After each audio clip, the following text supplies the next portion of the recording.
रमन एक 25 साल का लड़का जो मुंबई में गांव से पढ़ने के लिए आया था, अब एक अच्छी नौकरी करता है और अपने माँ बाबूजी को हर महीने गांव पैसे भेजता है। एक रात रमन अपनी जॉब से निकलकर बाइक से घर जा रहा था कि बीच में एक बिल्ली आई। रास्ते पर रमन बिल्ली को देखकर चौंक गया और उसकी बाइक उससे संभल नहीं पाई और बाइक स्किड हो गई।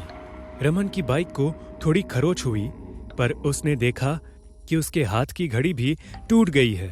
रमन को घड़ी पहनना बहुत अच्छा लगता था और उसने वो घड़ी बड़ी मेहनत से अपनी पहली सैलरी से खरीद कर ली थी।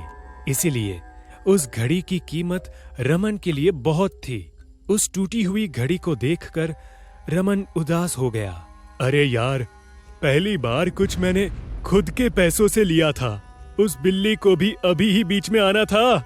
बाइक पर जाते जाते रमन को अंधेर नगर बस स्टॉप पर एक बूढ़ी औरत घड़ियां लेकर दिखती है। उसके पास अजीब अजीब घड़ियां थी। रमन अपनी बाइक रोकता है और घड़ी रिपेयर करने के लिए उस बूढ़ी औरत के पास जाता है। आंटी जी, मेरी ये घड़ी ठीक करके दे सकती हो क्या? अरे मैं सिर्फ बेचती हूँ घड़ियाँ, बनाती नहीं हूँ। अरे यार, ठीक है, मैं ये घड़ी जेब में रख देता हूँ अभी के लिए।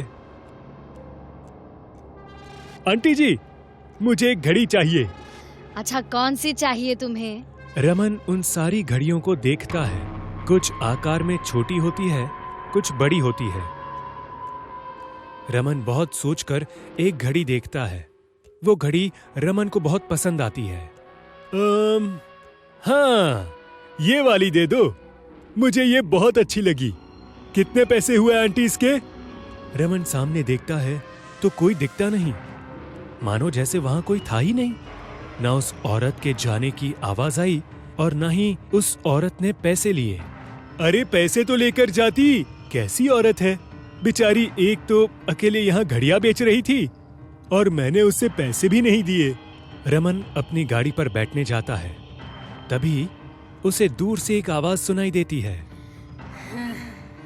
मुझे पैसे चाहिए भी नहीं। ये आवाज कहाँ से आई? आंटी, कहाँ हो आप? रमन को कोई नहीं दिखता। अभी भी रमन घड़ी पहन लेता है और वो बाइक शुरू करके निकल पड़ता है घर के लिए। रास्ते में रमन के पीछे से एक गाड़ी आने लगती है। गाड़ी का हॉर्न सुनते ही रमन पीछे से आने वाली गाड़ी को जगह देता है और तभी वो आईने में खुद को देखता है तो उसे दिखता है कि उसकी शक्ल कुछ बदली सी लग रही है, जैसे कि उम्र बढ़ गई हो अचानक से। अरे ये कैसे हो गया? शायद आईना खराब है, पोंछ देता हूँ। रमन बाइक चलाते चलाते थकने लगता है। बीच में उसे एक लड़का दिखता है जो उससे लिफ्ट मांग रहा होता है। उस लड़के का नाम राघव होता है। लिफ्ट अंकल, लिफ्ट मिलेगी क्या? मैं तुम्हें अंकल दिखता हूँ? कहाँ जाना है बताओ? मुझे बस आगे के गांव में जाना है, मैं घर जाना चाहता हूँ। रमन थोड़ी देर बाद पीछे देखता है तो राघव भी बूढ़ा दिखता है। देखो, तुम भी बूढ़े होते जा रहे हो। अरे हाँ, अब क्या करूं मैं? जब से मैंने ये घड़ी ली है मुझे समझ नहीं आ रहा है क्या हो रहा है। रमन की नजर राघव की घड़ी पर जाती है। क्या तुमने जो घड़ी पहनी है वो अभी खरीदी थी? हाँ, एक आंटी आई थी बहुत सारी घड़ियां लेकर, उससे मैंने ले ली, पर पैसे देने के पहले ही वो गायब हो गई। रमन को याद आता है कि उसने भी पैसे नहीं दिए थे उस बूढ़ी औरत को। मतलब ये वही औरत है। रमन की गाड़ी बंद पड़ जाती है।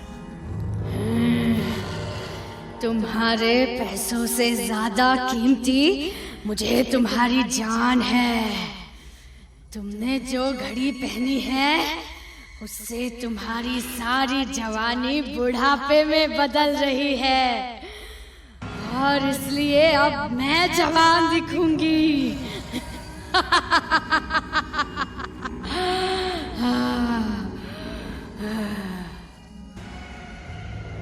वो बूढ़ी औरत रमन राघव के सामने आती है चुड़ैल अपना घूंघट उठाती है और जोरों से हंसने लगती है।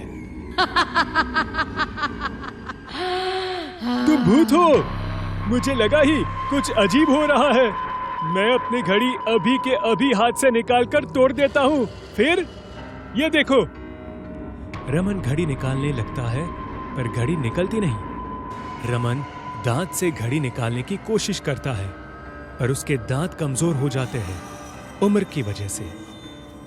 राघव भी दांत से घड़ी निकालने की कोशिश करता है पर राघव का दांत टूट जाता है। आए भगवान, ये क्या हो गया?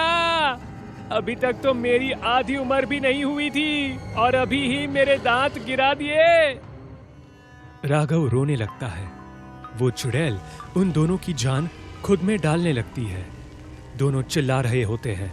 तभी वहां एक तांत्रिक आता है और वो अपनी झोली से कुछ राख उड़ाकर उस चुड़ैल पर फेंकता है। ए चुड़ैल, ऐसे अनजान लोगों को पकड़कर उनकी जान ले लेना तुझे बहुत बड़ा पापी बनाता है। घोर पापी है तू। ये तू क्या कर रहा है तांत्रिक? तुझे ये महंगा पड़ेगा।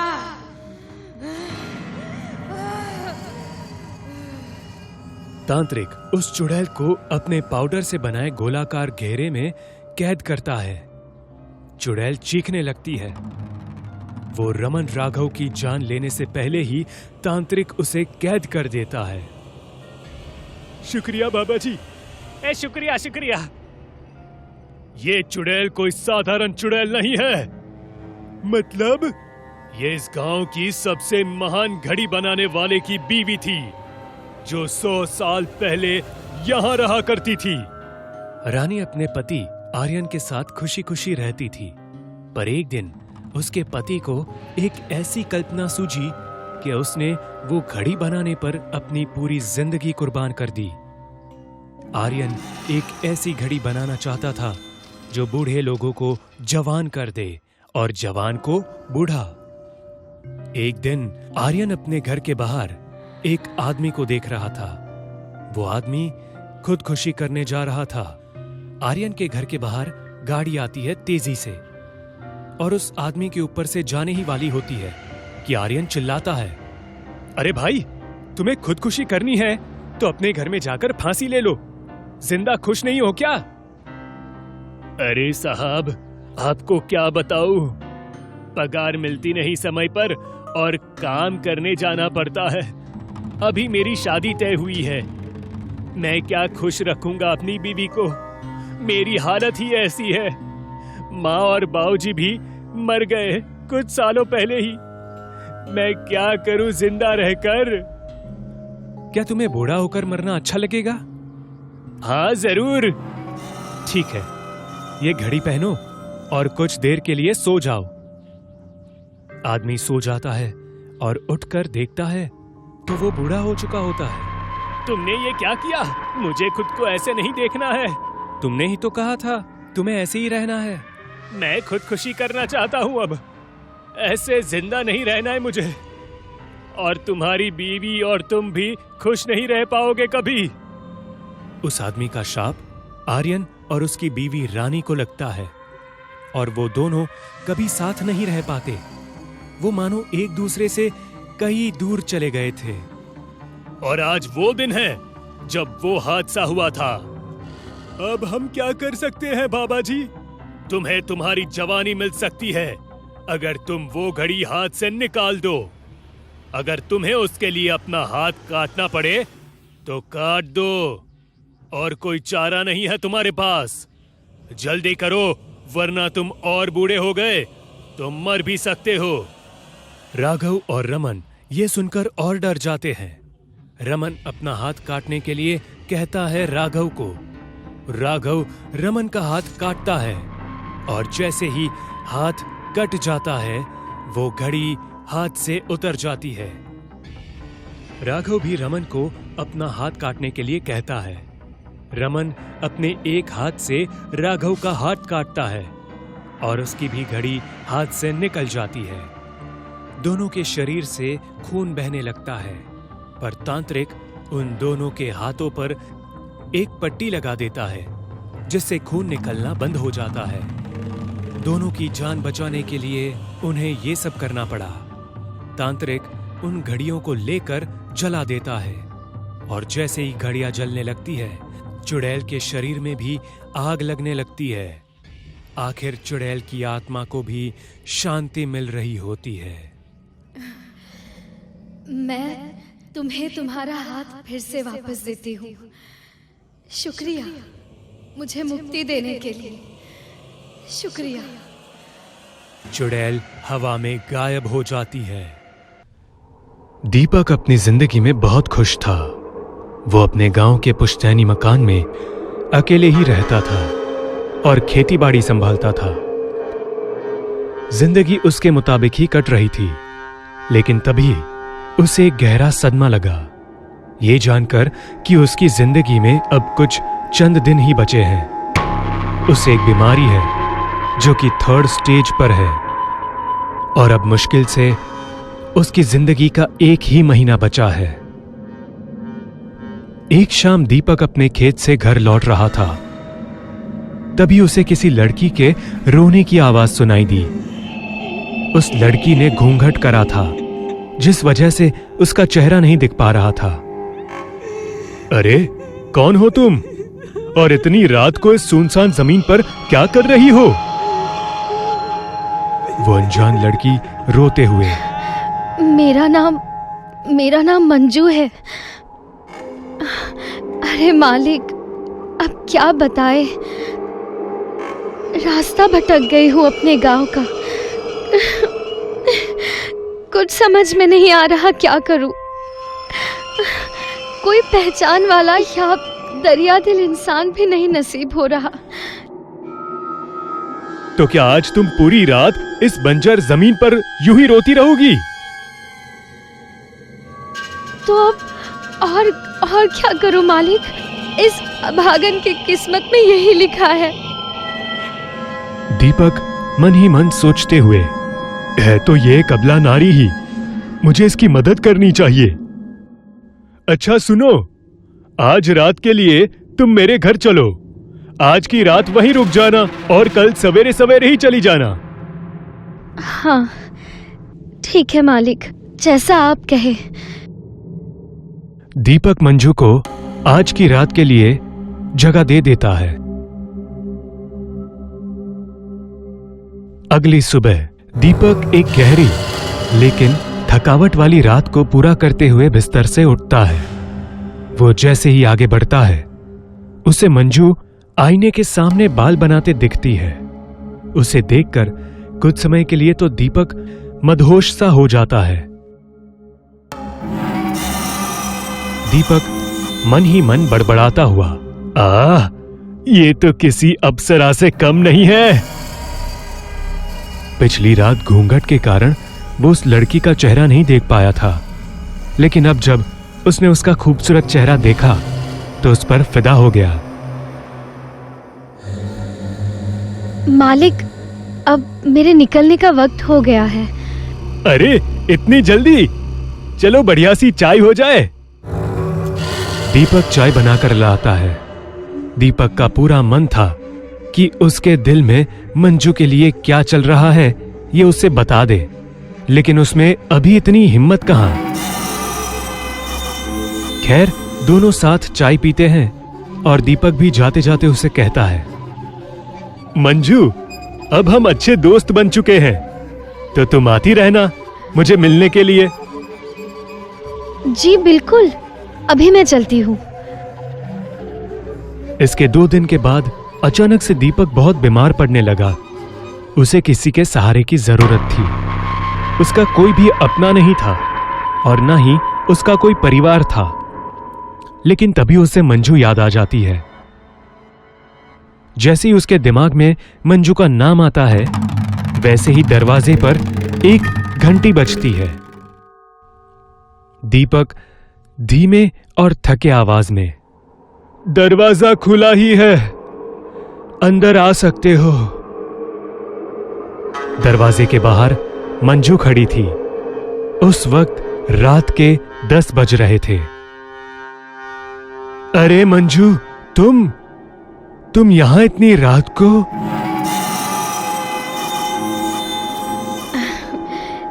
आपने हमें याद किया और हम हाजिर। चलिए ये सब छोड़िए, मैं आपको यूं ठीक कर दूंगी। नहीं मंजू, अब तो डॉक्टर ने भी जान बचाने से साफ इनकार कर दिया है। अब बस कुछ हफ्तों में मैं मर जाऊंगा। अरे नहीं, शुभ शुभ बोलो। मैंने कहा ना, सिर्फ मुझे 2 दिन का समय दीजिए, मैं आपको पूरी तरह स्वस्थ कर दूंगी। उस रात मंजू ने दीपक को गरम पट्टी से सेका और दीपक की भी न जाने कब आंख लग गई, उसे पता ही नहीं चला। अगली सुबह हुई तो मंजू पहले से उठकर जागी थी और दीपक के लिए चाय बना लाई। उस पूरे दिन मंजू दीपक की जी जान से देखभाल कर रही थी और कुछ हर्बल दवाइयां भी दी। आज की रात दोनों एक ही पलंग पर आराम कर रहे थे। दीपक खुद पर काबू न पा सका और जाकर मंजू से लिपट गया। मंजू को भी जैसे दीपक की बाहों में एक बहुत हसीन सुकून मिल रहा था। दोनों उस रात खूब इंटीमेट हुए, बिल्कुल पति पत्नी की तरह। खैर, वो बात अलग है कि वो शादीशुदा नहीं थे। मंजू भी दीपक के प्यार में पागल थी, वो भी खुद को रोक ना सकी। अगली सुबह जब दीपक की नींद खुली तो उसे बहुत अच्छा महसूस हो रहा था। उसे किसी भी तरह का बुखार, थकावट या बीमारी का संकेत बिल्कुल नजर नहीं आ रहा था। वो मंजू को आवाज लगाने लगा, लेकिन मंजू उसे पूरे घर में कहीं भी नजर नहीं आई। उसने सोचा कि शर्मा के चली गई होगी, दोबारा जरूर आएगी। लेकिन उसने अपना वादा पूरा किया, जो उसने कहा था कि वो दीपक को बस 2 दिन में मौत के मुंह से बचा लेगी। वो अपने डॉक्टर से भी मिला और इस बार उसके हेल्थ रिपोर्ट्स बहुत अच्छे थे। वो बिल्कुल सेफ था। अब वो उस लड़की का पता ढूंढने लगा, लेकिन वो लड़की यानी मंजू उसे कहीं नहीं मिली। आज भी ये एक गहरा रहस्य है कि आखिर वो लड़की दीपक की कौन थी, जिसने उसे जिंदगी दी लेकिन फिर गायब हो गई। कहीं वो एक प्यार करने वाली चुड़ैल तो नहीं थी। अमित ऑटो चलाता था। एक दिन बहुत काम होने की वजह से रात के 12 बज गए थे। अमित घर वापस जा रहा था, तभी रास्ते में अमित को एक सुंदर लड़की दिखाई दी। रुको रुको भैया, रुको। अरे मैडम, आप इतनी रात को इस सुनसान जंगल में क्या कर रही हैं? भैया, मैं इस जगह किसी को जानती नहीं हूँ, यहाँ पर नहीं आई हूँ। कहाँ जाना है आपको? वो उसे एक पर्ची देते हुए कहती है, मुझे इस पते पर जाना है। ठीक है मैडम। अमित अपना ऑटो चला ही रहा था कि उसका ध्यान शीशे पर पड़ता है। शीशे में रूपा का असली चेहरा दिख रहा था। रूपा एक चुड़ैल थी। हे भगवान, ये क्या मुसीबत आ गई है? ये लड़की तो एक चुड़ैल है। भगवान मेरी रक्षा करे, मुझे बचा ले। भैया बस ऑटो रोक दीजिए, मुझे यही जाना है। हे भगवान रक्षा कर, भगवान रक्षा कर। कितने पैसे हुए? अमित बिना पैसे लिए डर के मारे ऑटो को पूरी तेजी से अपने घर चला जाता है।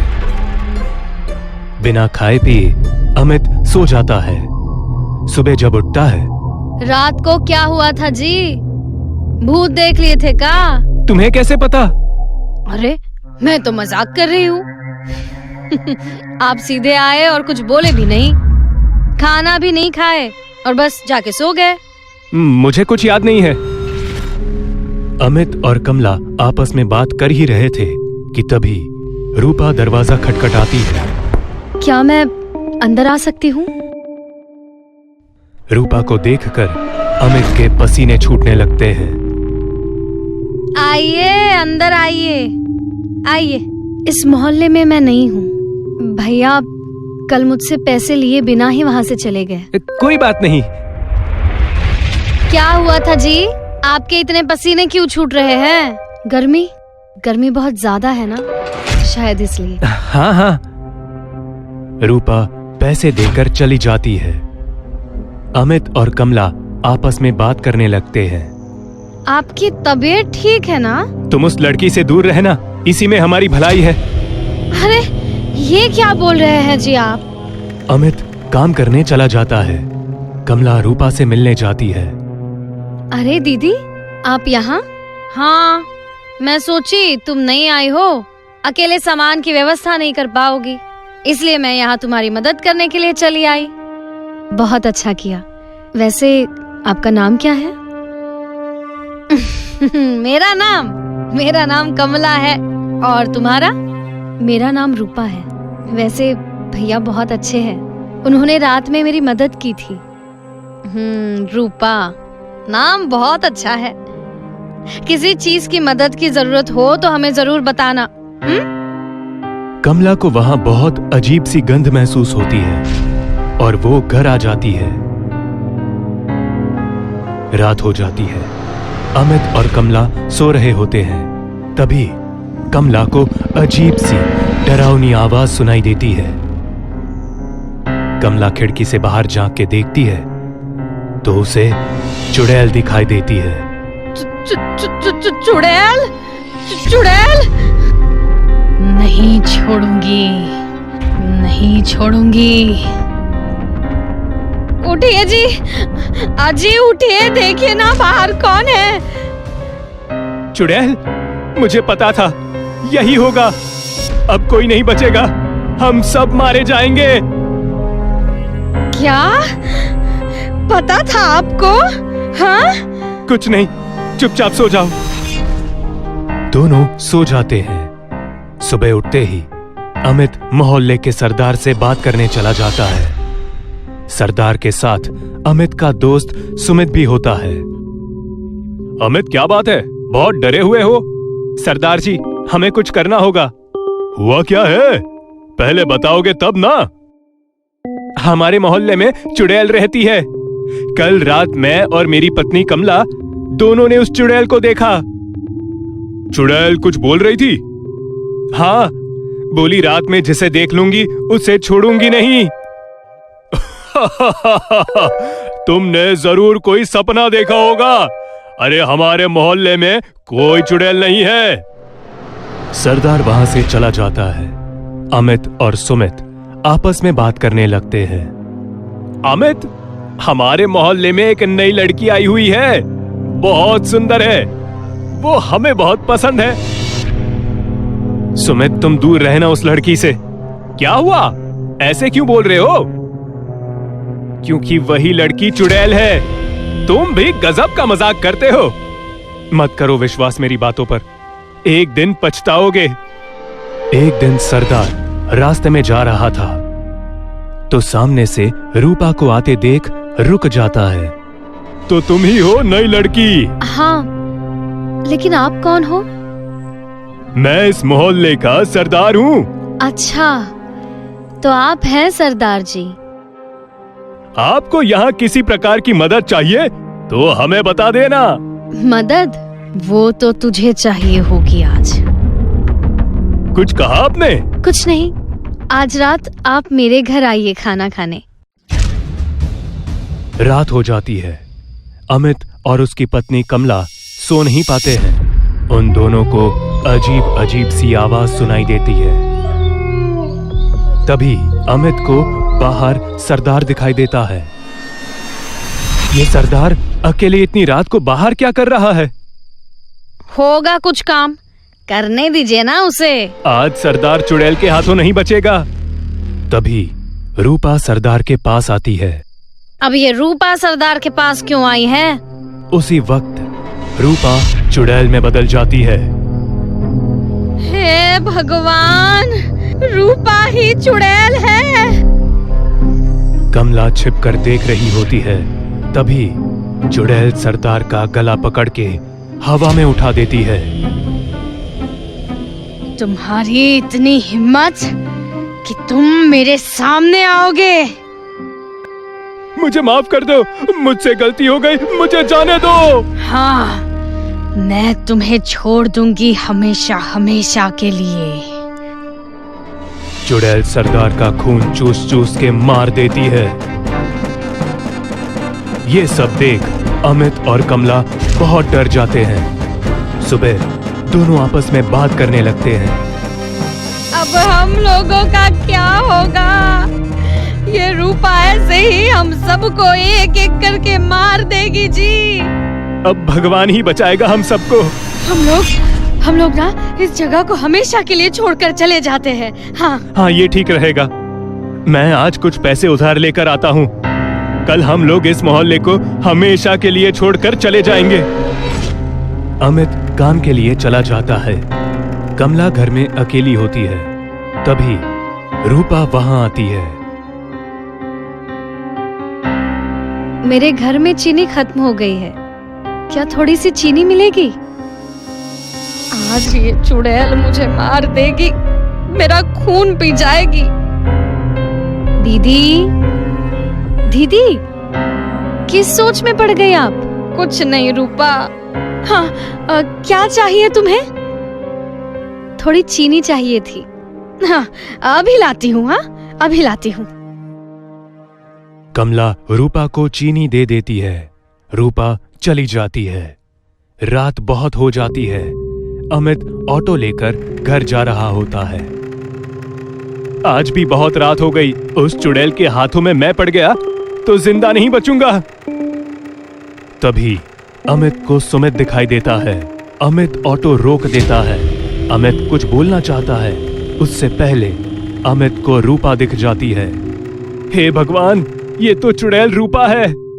आज ये मेरे दोस्त सुमित को नहीं छोड़ेगी। मैंने सुमित को मना किया था, उसने मेरी बात नहीं सुनी। कुछ भी हो, इसे मुझे बचाना पड़ेगा। अमित दोनों के पीछे जाने लगता है। तभी अमित को दोनों की बातें सुनाई देती है और अमित छिप के सुनने लगता है। रूपा, तुम बहुत सुंदर हो। सुंदर? और मैं? ये कहकर रूपा चुड़ैल बन जाती है। चुड़ैल! अब कैसी लगी मैं तुझे? हाँ?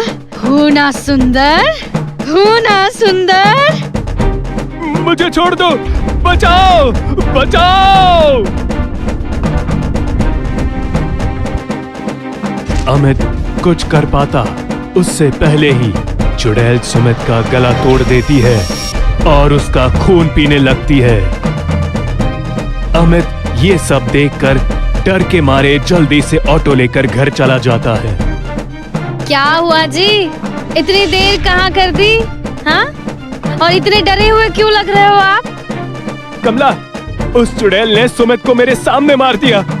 मैं वहीं था, सब देख रहा था, लेकिन कुछ नहीं कर पाया। क्या?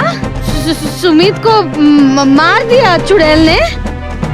हाँ, अब इस चुड़ैल का कुछ करना होगा, नहीं तो हम में से कोई जिंदा नहीं बचेगा। मैं एक बाबा को जानती हूँ, वो हमारी मदद जरूर करेंगे। अमित और कमला सुबह होते ही बाबा के पास चले जाते हैं और बाबा को पूरी घटना के बारे में बताते हैं। बेटा, हम तुम्हारे दोस्तों को तो वापस नहीं ला सकते, लेकिन उस चुड़ैल को हम छोड़ेंगे नहीं। अब एक भी जान नहीं जाएगी। बाबा, कृपया कुछ कीजिए। इसका समाधान है, हम जो बोलेंगे बस तुम लोग उतना करके रखना। हम कल तुम्हारे घर आएंगे। आप बताइए, हमें क्या करना होगा? बहुत सारी लकड़ियों को इकट्ठा करके रखना और किसी को मत बताना कि ये सब हमने तुमसे कहा है करने को। अमित कमला घर वापस आ जाते हैं। जैसे बाबा ने बताया होता है वैसे ही अमित बहुत सारी लकड़ियों को इकट्ठा करके रख देता है। शाम हो जाती है, फिर बाबा वहां आते हैं। नमस्कार बाबा। सदा खुश रहो बेटे। लकड़ियों का इंतजाम हो गया? जी बाबा, हो गया। रात हो जाती है। बाबा पूजा करने लगते हैं। तभी रूपा चुड़ैल बनकर बाहर आती है। किसकी इतनी हिम्मत, जिसने मुझे बुलाया? आज मैं उसका खून पी जाऊंगी। मेरी हिम्मत हुई। आज तेरा आखिरी दिन है, तो बता तेरी कोई आखिरी इच्छा?